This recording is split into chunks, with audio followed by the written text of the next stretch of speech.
I'm Adam Marino. And I'm Mike Marino. That's right, we're related. We are two cousins talking music and how it relates to us. And why it should relate to you. This is How It's Related. You gonna make it? Nope. Okay. So we are in for a quickie to officially say happy birthday. All right, that's over with. Great, thanks. And we gotta go soon. We are on our way to Detroit, Michigan to Detroit. catch the San Francisco Giants take on the Detroit Tigers. But I want to go over one thing that has been coming up in both our algorithms. I want to ask you first, do you know, does Billy Corgan from Smashing Pumpkins, does he have a show that you're aware of, or is just he on all these shows where the algorithm comes up that he's on these podcasts or things like that? Do you know? I believe he has some type of videoed interview show, but he's doing a lot of media right now. Yeah, which is just a little odd to me. I mean, this is calculated. No, this is not new. This whole thing that we're about to get into. Well, what I'm saying is it's not new. However, he's very much older and now talking through this more again. New album and a tour, I think, is what's happening or has happened. I don't know. So let's start with Nirvana. So I saw in an interview that someone came over to his house and was like, oh, check out this Nirvana song. Hit play and Smells Like Teen Spirit. And he's like, oh, they ripped that off. Okay. And in the interview, he's saying, yeah, I showed Kurt that. I showed Kurt how to layer guitar. And now my first thought was, are you saying it like it? I'll say this. He didn't say it like, man, I thought that was so cool. Nirvana was a great band and that I was able to. He didn't do it like that. Right. He said it more like, well, yeah, they ripped it off. Like in a way that's like he's still all these years. Because again, this wasn't a replayed clip from 2001. It was a clip from 18 minutes ago. Yeah. What are we doing?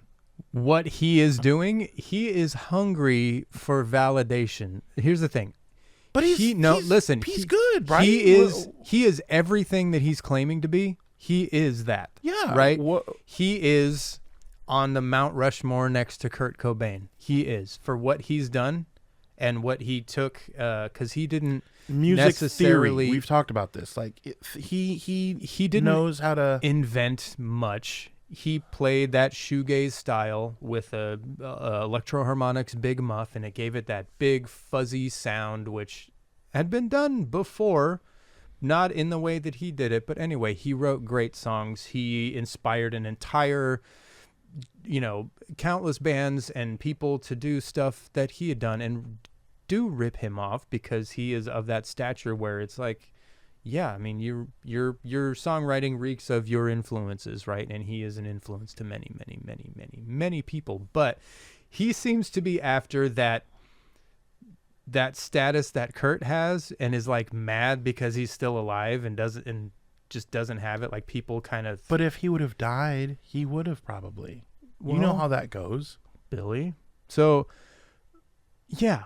I mean, yeah, but here the question is, would Kurt be talking about himself that way if he was alive? Well, his personality was just different. You'd think, yeah. So there's doing it with grace, and then there's doing it with "Give me mine," because that's what he's doing. Okay, this is not new though. He does this all the time. He's kind of a jackass. Yeah. 2005, he writes not an op-ed. He wrote an article. He's from Chicago.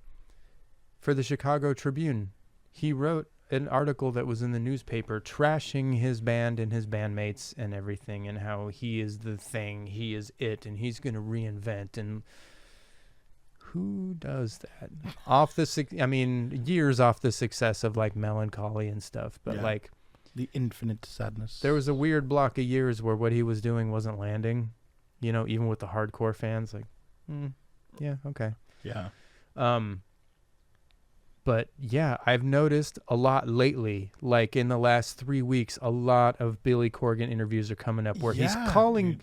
Stone Temple Pilots out for Yes. ripping him off. Yep. And I'm like, shut your mouth. Now Stop it. Now that clip though, you can't deny that. The clip that he's talking about. Did he invent a series of notes? Come on. No. He's talking about what Scott is singing this like I forget the feel it. Yeah, and Billy also went la la. That's what he's saying. Do you see? Do you get it? Like I sang those notes too. I want to swear so bad right now. Like, how dare you do that? Just take credit for a sequence of notes that has likely been done 12 million times before and will be. Don't do that. What are you doing? Are you trying to elicit some reaction out of them because the DeLeo brothers were just like, oh yeah, okay, like, what? Yeah, I'd like to watch that whole interview. I didn't watch it. I just saw the clip, but that's all I've seen. How dare you, William Corgan? Here's what's interesting. He's going the other way too, where he's being the interviewer, and he's had like, it's not Ed Sheeran. It was interesting. It was someone good who offered up something interesting that Billy didn't know, and they talked it through, and it was pretty cool. And it was, he wasn't an asshole about it. No, they were just talking like, Billy asked him something, and he was like, no, it's because I didn't know it was going to go like this, and that's why I did that. And then Billy said something like, oh, I didn't know that. It was a good conversation. Billy was the one interviewing, though. Yeah. It wasn't, in the I'm other sure clips. He has an interview show. Yeah, in these other clips, it's more, I don't know if he's the interviewer, but he's the one explaining, and it doesn't look like he's the interviewer. The Stone Temple Pilots one is the one that I think is his interview show. I think so, because he very much had cards and had them on a couch, and he was talking at them, like he was facing them. Yeah. I think, but I've never heard anything about it. It might just exist on the internet, which is fine. Right. Very weird, though. But all of that aside, undeniably, a big influence on me, iconic stretch of albums that he made and songs, and not even like, if you want to talk about deep cuts, Smashing Pumpkins has the deep cuts. No, they do. This Geek USA from Siamese Dream, he was like a heavy metal, like a hair metal shredder guy. He wanted to do that. Him and Rivers from Weezer actually were like glam rock dudes, and then they tried something new, and that's what took off. Isn't that kind of weird? So, dude, this riff, like, it just hits. I don't know. You saw the interview of him talking about Bullet with Butterfly Wings? Yeah. How it was just like, how he wrote nothing. That like, here, yeah, fine. yeah. Like, that was fine, a throwaway. Yeah, and same thing with like Zero was supposed to be like, I'm your nothing, I'm your like, and it became like this big old. But he would write like intricate, and he said this on this other Instagram reel I saw, where he said, I would write stuff that I thought was epic, and no one wanted it. They wanted the other stuff, and that's why radio is what it is now. Now, I agree with some of that. Like, yeah, he wanted 33, that song? Mm-hmm. And Bullet with Butterfly Wings, which is what was selling. And 33 is amazing. Yeah. Mayonnaise, amazing. Just, there's so many amazing songs. What's the one? We Only Come Out at Night. That's from that album. What? It's like slow and kind of dorky, but it's good. It's like got a rhythmic da-dunk, da-dunk, da-dunk. What is that? I'm drawing a blank. Man, maybe someone will find it for us in the comments. But it's on the double album is Melancholy, right? Is it? Yeah, I'm pretty sure, because I had the CD. You'd open it and it had the two, and those were the days of opening a double CD. I mean, that was pretty cool. 2 different albums in one. Yeah. Yeah, you're like, because CDs already were like pretty cool. You had your Discman, and then if you were rich, Discman. if John you were, Discman. if you were rich, you not only had the Discman, you had the ability to shake it for 5 seconds and it wouldn't skip. Anti-skip. So that was what's up. Which is good when you had the tape player adapter connected to your CD player sitting on the top of your. And it was good when you go like this all the time because that's how you live your life. Yeah. You don't shake your music. Yeah, what are you doing? Shake it like, they said shake it like a Polaroid picture. A Mexican restaurant. So, yeah, like a CD was kind of cool. And when they had a double album, you're like, well, how are they going to fit it in? What are they going to do? Oh, like that. Like that was that was. But that was the double stacked case, right? Yes. Yeah, dude. yeah. Yeah, that was so cool. The first time I saw that was the Doors' Greatest Hits. Was on a double. Yeah. So the Beatles, the White Album is like that. Yeah. Absolutely. And Anthology. Anthology's like that too. But there's multiple.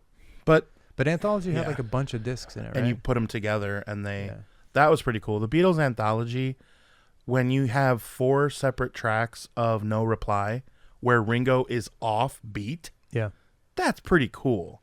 That we're able to hear that, like, oh, dude, that's way off. Like, you know, that's just cool to hear that stuff. You know, reminded me just now. I don't know if you told me this. I don't know where I heard this. Maybe it was something.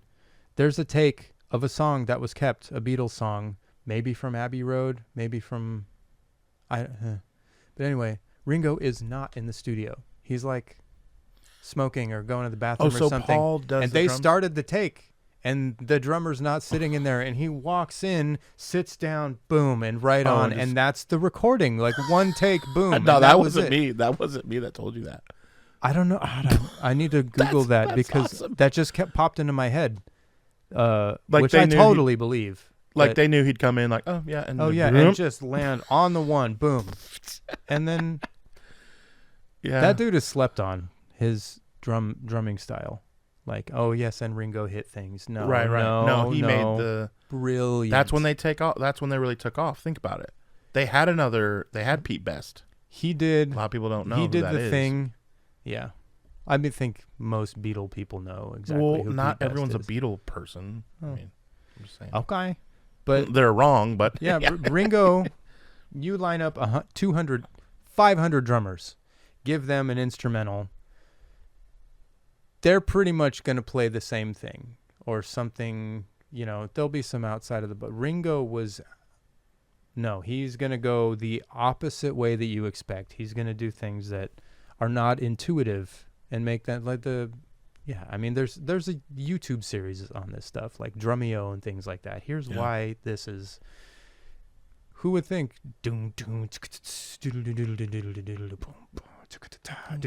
What? Yeah, like that's a lyric. Like that's its own. Right. You could. That is cool. Yeah, I don't know. But anyway, now we're over here talking about the Beatles. That's the Beatles. Beatle Corgan. Beatle Corgan. Yeah. I think that's the name of this episode. Oh. Beatle Corgan? Makes no sense. Yeah. Maybe it'll affect the algorithm. We'll get like 9,000 views. Who is Algorithm? Al Gore rhythm, like he dances? The rhythm's going to get you. I invented the internet. That's where I was about to say. Yeah. Okay. And global warming, which we'll leave you with this. Last side note. Did you hear that global warming's a thing, and so like the ice caps are like melting and like, all this? It's going the opposite way. I saw a thing that it is reversed, and now it's even colder, and the icebergs and the ice and the igloos, Eskimos and ice is getting way like reversed. The Eskimos are getting bigger. Yeah, they're getting fatter. So I don't know what that means, but that's there. I said that. That's a thing that happened out of your mouth. Yeah. So yeah, now you know that. So I feel good about what we've done here today. That's how it's not related. So we will see you next week. I love you. Okay, so if you happen to like this episode, please tell a friend. And if you didn't like this episode, please tell nobody. Be sure to like and subscribe on Apple and Spotify and, of course, YouTube. Follow us on social media as the links are in the show notes. Remember to check out our next episode where we will tell you how it's related.